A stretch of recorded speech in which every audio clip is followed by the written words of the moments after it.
365 Radio. Paul, Catalina, Craig Smoak, and joined now by Keith Moreland, Texas Sports Hall of Fame nominee, and with ESPN broadcasting college baseball postseason this week. Keith, first, let's talk about the Texas Sports Hall of Fame.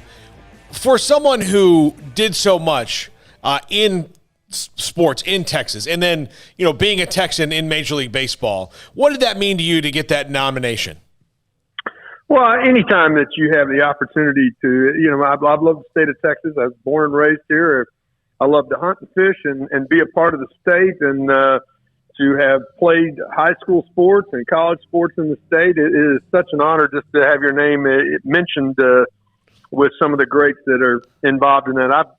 I've come to Waco many times, obviously calling games in both football and baseball, and I've gone through the museum multiple times. It is truly an honor just to have your name mentioned in that realm.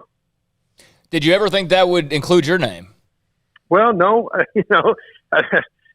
You look back and you think about the things you did. I had a whole lot of fun playing. I'd love to go back and do it again. You just get old. Right. If I could go back and do it again, I'd love to. It was an incredible part of life, and it's truly an honor just to being mentioned with some of the guys and some of the names that are already there. I know you're doing the Fort Worth Regional this week, and we'll talk about them in a second. But your Longhorns are they're back to where they were. They had a couple years, Keith, and I think of all the sports that could have taken or had taken a dip at Texas, to me the most shocking was baseball, because that's over the years the most consistent. I mean, when you go from Cliff Gustafson and then you get Augie Garrido, like there wasn't much lag. What has it been for them that the key that's gotten them back up to where they were for so long as one of the dominant powerhouses in college baseball? Well, I think really and truly there's two things that sort of jump off the page that I think that you have to do. And Rodriguez at Baylor's tried to do the same thing. Hey, we're seeing Texas become more physical. And what I mean by that, baseball is not a sport where you can go down and hit somebody on the kickoff, or you got to be bigger, stronger, and faster. But to hit the ball, the ballpark, slugging percentage, the game has really changed. I mean, you guys watch Major League Baseball, it's really changed. You don't see the small ball game anymore. Everybody is trying to steal a base. There's a lot more strikeouts across the board from high school all the way through the major leagues. And you're starting to see teams get more physical and hit the ball, the ballpark. I think that's one of the big changes, this recruiting idea. I mean, Coach Garrido was one of the greatest of all time. He won 2 titles here. He won 5 total overall. His style worked. But I think we're seeing a change in the game, and I think that transition from small ball and pitching to more of a mash baseball, more physical baseball, plus the pitching is continue to be good, even in the years where Texas struggled. Where they struggled with scoring runs, guys. It wasn't that they struggled because they couldn't pitch and catch, because they've always been able to do that. But you just see the difference in this team is their ability to slug. I think slugging percentage, OPS, is one of the big numbers now that I watch when I'm looking at any level. And boys, the team, their OPS is over 800. What do you think about the health of college baseball? Just what have you seen from the game this year? Do you like the way the game's being played? Do you like where the sport is currently? As far as just kind of its place amongst college athletics and the direction it's going? Boy, that is a really good question. I think the health of college baseball is so much better than it was a decade ago. Sports go in pendulums. We were at a time where we were having championship games with the BB core bats and the balls, and the final scores were 20-14. That's not, that's a pretty good game if we're playing in McLean Stadium, but it's not a good game if you're playing on a baseball diamond. So, and then they reverted back. The pendulum went back so much that everything was a 2-1, 3-2 game. There was no excitement. It was really tough for the fans to get involved. So they finally have gotten the bat right. They've finally got the baseball. It's almost the same version as the minor league ball that they use throughout minor league baseball. So, you've got a really good combination. The 3-run homer is back, but still good pitching still can do the job. So I think the state of our sport of college baseball across the country is light years ahead. Plus the other part, administrations across especially the Power Fives have put a bunch of money into it. There's a lot of really nice ballparks. It's a real fun opportunity to go to the ballpark, have a good time. It's a great family environment. And you're seeing a product that you're starting to see these guys go from the College World Series. 4 of the players from the 19 and 18, Oregon State club are already in the big leagues.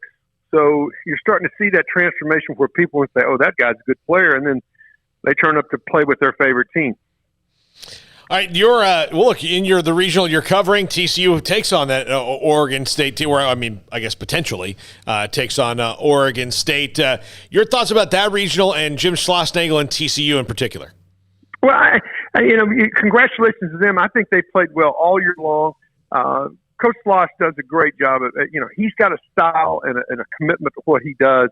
I mean, he recruits athletes. They're a special breed of athlete. It's very expensive to go to school there. So they've got to be smart to get in school, much like Baylor. I mean, the expense for some of these non-state schools, it's really difficult on parents and that kind of thing. So you got to recruit the right guy that can play and financially can afford to pay the tuitions and things. They only give 11.7 scholarships for college baseball, which, in my opinion, should change. Right. But that's what it is, and you got to deal with it. He's done a great job of recruiting people, and then he's got a really good staff.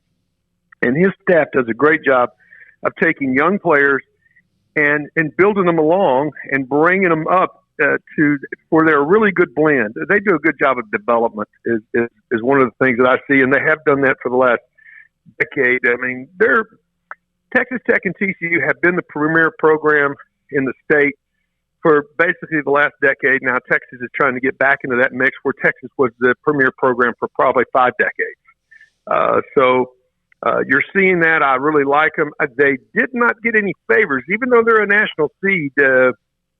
I went through this yesterday with some other guys, some people that I work with, Mike Rooney and Kyle Peterson and other people, and we were starting a conference call, and we sort of went through every regional of what we thought, and I think this is a real competitive regional. I think TC's really good, but they didn't get any favors there because Dallas Baptist has always been good. They play at TCU. They play TCU well. They play them regular, so that's not something new. And then this Oregon State ball club, it's been on a roll. They have played their best baseball in the last 6 weeks. They can really pitch and catch it.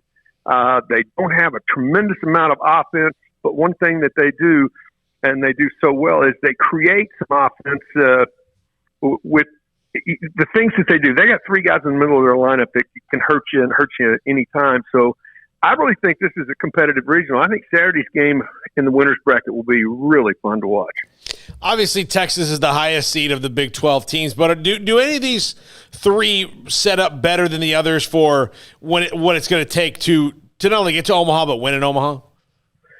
I think probably if you'd asked me this in the 1st of April, I think that's another good question. The 1st of April, I would have said, yeah, Texas Tech is a real contender to win the national championship. They have 4 bodies that are missing and 4 really good players. 2 frontline starters, their starting center fielder, which is a preseason All-American. He's out for the year, and they've lost a guy out of their bullpen. So they're just not quite the same team. Now, they're still a very good baseball team, but when you take 4 guys out of a college baseball team that you're counting on, and veterans and juniors and seniors, and one of them's a redshirt senior. So you take that out of their system, they're not going to be as good as they should be, but they got a good draw. I mean, I think they'll get through the first round. I do not like their matchup in the Super. I think if TCU gets through this first round, I think their regional, it's hard to say this, their regional may be tougher than their Super, where you take a team like Texas, I think they'll get through their regional fairly easily, but they're going to take on Florida, which was the preseason number 1 and stayed number 1 for most of the first half of the season.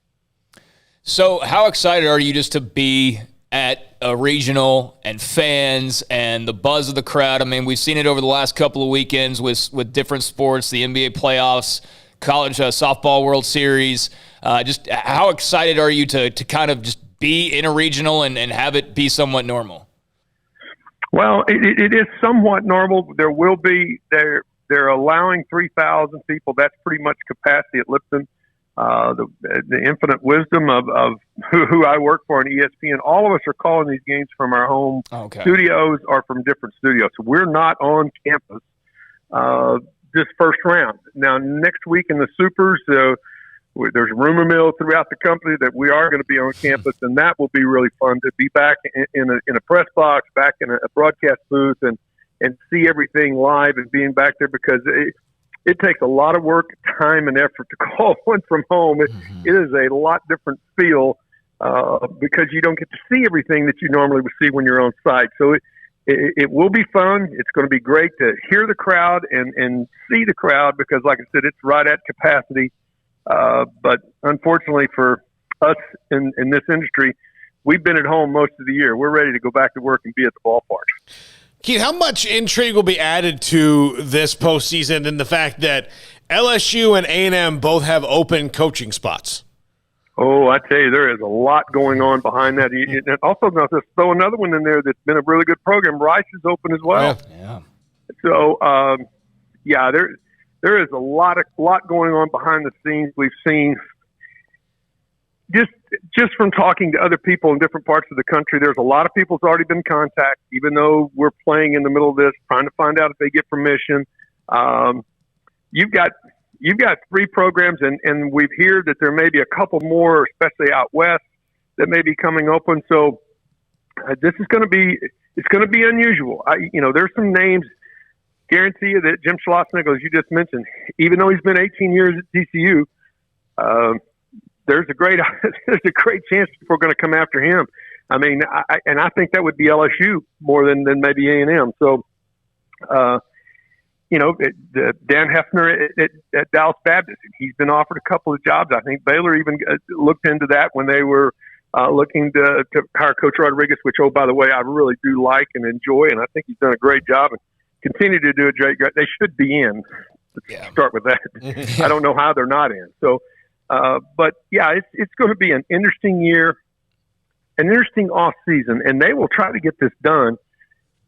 I would be really surprised unless one of the 8 coaches that reach the College World Series, that both those jobs have somebody in place when we get to Omaha, unless they're trying to negotiate with one of the 8 teams that are there. Of all the places you could go, I mean, to be open at the same time, A&M and LSU, about the not only their conference rivals, but the fan fervor in both those places for baseball is pretty big. Oh, outstanding!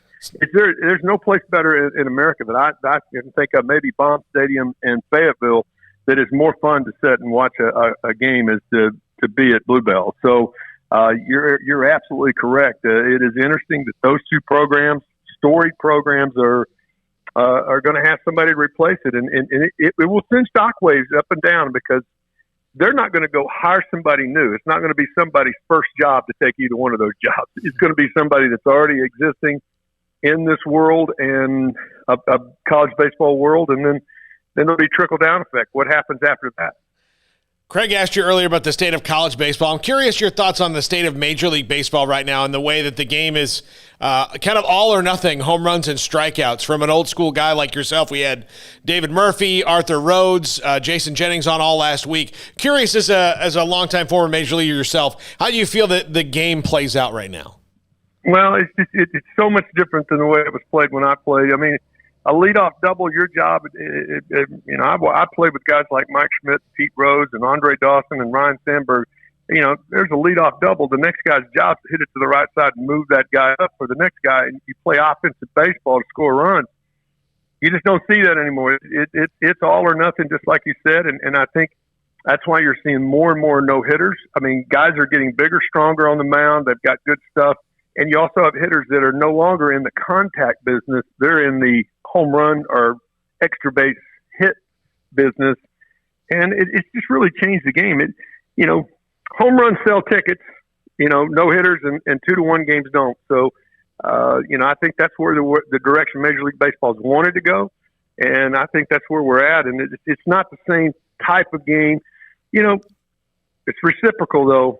I think we saw that in the Sammy Sosa, Mark McGwire era, where we saw a lot of strikeouts, saw a lot of home runs. Yeah, of course, there was a lot of steroid use and other things going on at that time, but I don't think we have that in the game now. But I think you'll see reciprocal. We're going back to somebody will come in like a Sosa who's out of the game, not managing anymore, but he'll come in and they'll start getting the guy on, butting him over, getting him in scoring position, and start playing offensive baseball, and they're going to start winning games, and it's going to raise people's eyebrows. All right, Keith, baseball cards are going through the roof right now. I spent most of last summer organizing cards. I have a stack of Keith Morelands at my house. I don't know that they're worth anything. Well, I mean, how do we rig the market on Keith Moreland cards? So I'll cut you in since you're on them. Like, I wish you could, because I think I got about 500 of them myself. You need to make it an NFT or whatever. Yeah, you need an NFT of Keith Moreland. Yeah, look, you're a beloved Chicago Cub, Keith. I mean, those fans love players maybe more than any fan base loves players. Like, we got to get some. It's a great place to play, and they're playing really good baseball right now too. That's another thing to watch. I mean, they've gone from last place to first place since.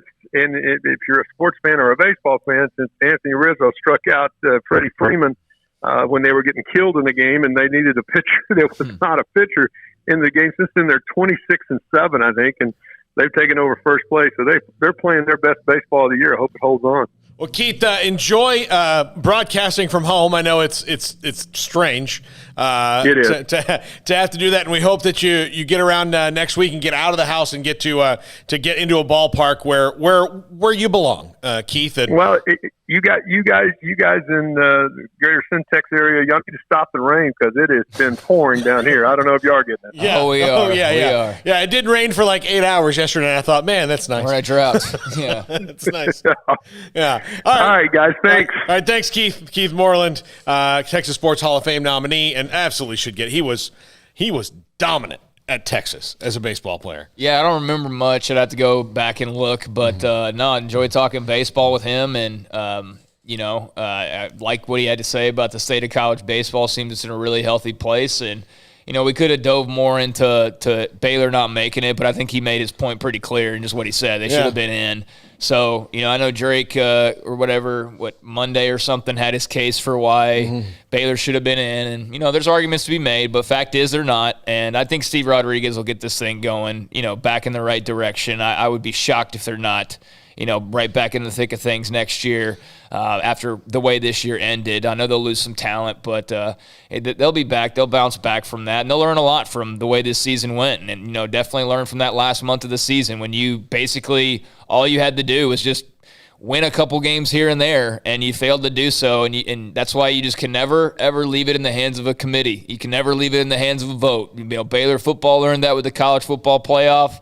And Baylor baseball learned that, unfortunately, this past weekend with their lack of a postseason appearance. So definitely enjoyed talking to Keith, though, and getting some insight. And TCU, Tech, Texas, they'll all be, very much in the thick of things, I would imagine, even though he had some doubts about maybe Tech and how far they could go. But Texas and TCU and Tech, to maybe a little bit lesser of an extent, they are going to be leading the charge for the Big 12, that's for sure. Yeah, I'm curious to see how that shakes out. And could you imagine Jim Schlossnagle leaving TCU? Well, we've seen some pretty crazy things. We've seen Kim Mulkey leave for LSU. Nobody ever thought she would leave Baylor. Mm-hmm. And there's somebody else I had in mind that's done something similar. But yeah, I mean, it seems impossible. We'll see, though, if he actually does leave. I mean, that's the thing. Is kind of like the same thing with Kim. Is like you've been there for a while. The program's established. You've had great success. Everything's kind of already in order.